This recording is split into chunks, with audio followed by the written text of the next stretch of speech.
Knowledge in curriculum course रहेगा हमारा। हम लोग बात करते थे, हमारा टॉपिक चल रहा था करिकुलम के ऊपर, ठीक है। तो आज हम डिस्कस करेंगे इसके क्या है, एजुकेशन इम्प्लीकेशंस क्या है और साथ में टेक्स्ट बुक का क्या रोल होता है करिकुलम के दौरान, ठीक है। तो as you know education implication का क्या मीनिंग है कि शैक्षिक किसी भी जो भी हम कंसेप्ट कर रहे हैं उसका शैक्षिक महत्व क्या है, यानी कि शैक्षिक निहितार्थ क्या है या फिर बच्चों को हम वो क्यों पढ़ा रहे हैं और उसका एजुकेशन में क्या बेनिफिट है, इसके बारे में हम लोग डिस्कस करेंगे।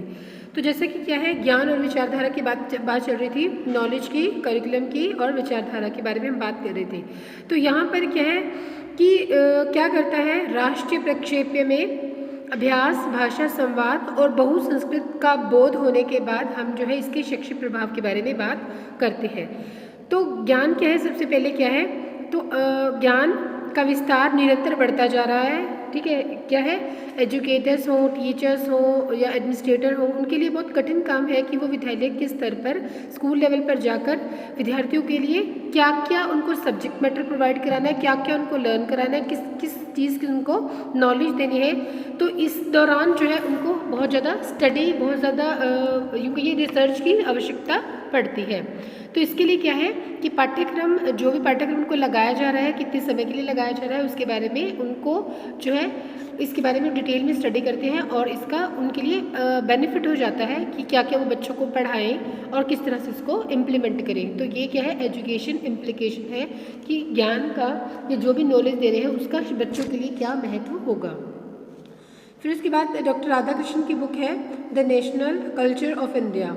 तो इसके अंदर उन्होंने जो है बुक के बारे में बात की है और बहुत साल पहले की संस्कृति के बारे में उन्होंने बताया है कि पहले का समय कैसा था, ऋषि मुनि थे, सन्यासी थे, दार्शनिक थे, कवि थे, किस तरह से शिक्षा उनको प्रोवाइड की जाती थी और एकता की मजबूती, शक्तिशाली और विस्तृत बनाया जाता था। तो ये जो सब नीतियाँ हैं, विचार हैं, मूल्य हैं, इन सब के आधार पर जो है राष्ट्रीय शिक्षा प्रणाली विस्तृत और व्यापक होनी चाहिए और क्या हो, विद्यार्थियों को प्रावधान मिलता रहे और नई नई भाषाओं का उन्हें ज्ञान होता रहे, ठीक है, ताकि क्या हो, एट द रिजल्ट हमारा क्या निकला, इससे हमारी संस्कृति जो है वो मजबूत हो जाएगी, समृद्ध हो जाएगी। फिर बात करते हैं कक्ष के दौरान जो है टेक्निक्स का यूज़ किया जाता है, वो मॉडर्न टेक्निक्स होती हैं। तो नई नई विधियों को अपनाया जाना चाहिए, जैसे सहायक सामग्री हो गई, स्मार्ट क्लास हो गई, ब्लैक बोर्ड हो गए, ठीक है, मोबाइल, इंटरनेट, कम्युनिकेशन स्किल्स, इन सब चीज़ों के बारे में बात करते हैं और विद्यार्थी जो है वो इनका प्रयोग जो है किस तरह से कर सकते हैं और इनका बच्चों को क्या बेनिफिट रहेगा। नेक्स्ट है, अध्यापकों को स्वयं को अनिवार्य, वैकल्पिक और आधुनिक पाठ्य सामग्री से परिचित रहना चाहिए और ताकि वो विद्यार्थियों को समय समय पर इस बारे में दिशा निर्देश प्रदान कर सकें। उसके बाद है टीचिंग लर्निंग जो प्रोसेस है, उस दौरान शिक्षा के उद्देश्यों, विषय वस्तु का दृष्टिकोण जो है बिल्कुल साफ स्पष्ट होना चाहिए।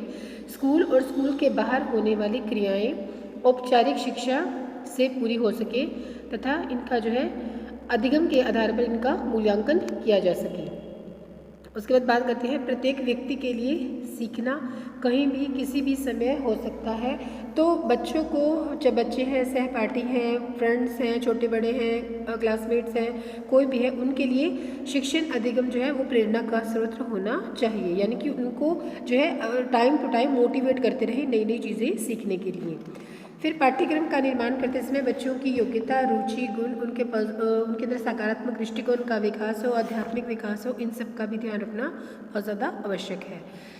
नेक्स्ट है कि भारत का जो समुदाय है उसमें बहुत सारी संस्कृतियां हैं, इनके अंदर जो है संस्कृति, राष्ट्रीय त्योहारों, दिवस, देशभक्तों के जन्मदिन, गीत, कविताएँ और जो संगीत है, भजन है, इनके बारे में भी पाठ्यक्रम के अंदर इनको भी सम्मिलित किया जाना चाहिए और विभिन्न धर्मों के बारे में भी क्लासरूम के अंदर डिस्कशन होना चाहिए ताकि बच्चे इस चीज़ के लिए अवेयर हो सकें, ठीक है जी। अब हम बात करते हैं, नेक्स्ट हमारा कंसेप्ट है टेक्स्ट बुक, यानी कि पाठ्य पुस्तकें। बहुत इंपॉर्टेंट है, होती है बच्चों के लिए पाठ्य पुस्तकें, छोटे बच्चों के लिए बहुत ज़्यादा उनको मोटिवेट करती हैं, नई नई चीज़ें उनको सीखने को मिलती हैं। पर जब थोड़ा जैसे जैसे हम बड़े होते जाते हैं तो बुक्स जो हमारे लिए एज इट इज़ इम्पॉर्टेंट होती हैं, जैसे छोटे बच्चों के लिए। तो क्या है, किस तरह की होती हैं, साधारण हो गई, उसके बाद जो है आत्मनिर्देशित सामग्री हो गई उसके अंदर, उसके बाद अर्ध अनुदेशनात्मक पठन सामग्री हो गई और क्या है, उनके साथ जो है ऑडियो विजुअल जो एड्स है या कैसेट्स है वो भी साथ में प्रोवाइड की जाती हैं।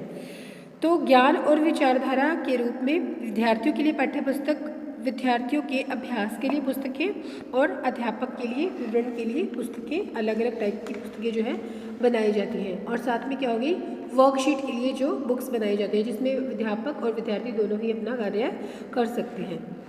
तो क्या अवधारणा है इनकी, टेक्स्ट बुक की क्या नीड है, पाठ्य पुस्तकें लेखकों के द्वारा लिखी जानी चाहिए और विद्यार्थियों पर गहरा प्रभाव डालती है, इसलिए मानसिक संस्कृति का निर्माण करें जो कि विद्यार्थियों के लिए आदर्श स्थापित हो।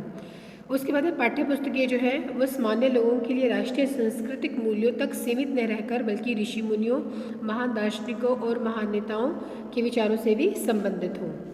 फिर पाठ्य पुस्तकों में राष्ट्रीय नेताओं की भूमिका से संबंधित जीवन इतिहास होना चाहिए जो बच्चों के लिए प्रेरणादायक रहे। विद्यालयों को साप्ताहिक, मासिक वाद विवाद अच्छे विषयों पर उनको जो है नॉलेज दी जानी चाहिए ताकि उनकी पर्सनैलिटी को डेवलप किया जा सके। विद्यार्थियों को पढ़ने में हेल्प करती है, साथ ही डेली के नोट्स बनाने में भी उनको हेल्प करती हैं। वहीं पर अच्छी पुस्तकें जो है बच्चों को वो तर्कपूर्ण और मनोवैज्ञानिक ढंग से लिखी जानी चाहिए जिससे बालकों के अंदर जो है तर्क की शक्ति और योग्यता का विकास और साथ साथ उनका मानसिक विकास भी हो सके। अब है अच्छी पुस्तकें क्या करती है बच्चों के लिए, रेखाचित्र, ग्राफ चित्र जो बनाते हैं उनमें बच्चों को रुचि प्रदान करती हैं और बच्चे जो है नए नए विचार उनके अंदर डेवलप होते हैं, नए नए विचारों को सीखते हैं और उनके अंदर जो है क्रिएटिविटी भी कहीं ना कहीं उत्पन्न हो जाती है। नेक्स्ट है, जब भी बुक्स को बनाते हैं तो मुख्य बिंदु जो है वो उनके अलग से हाईलाइट किया जाना चाहिए, अलग से रंग या फिर अंडरलाइंस का प्रयोग किया जाना चाहिए जिससे बच्चों के अंदर जो है मेन पॉइंट्स को अच्छे से पढ़ पाएँ।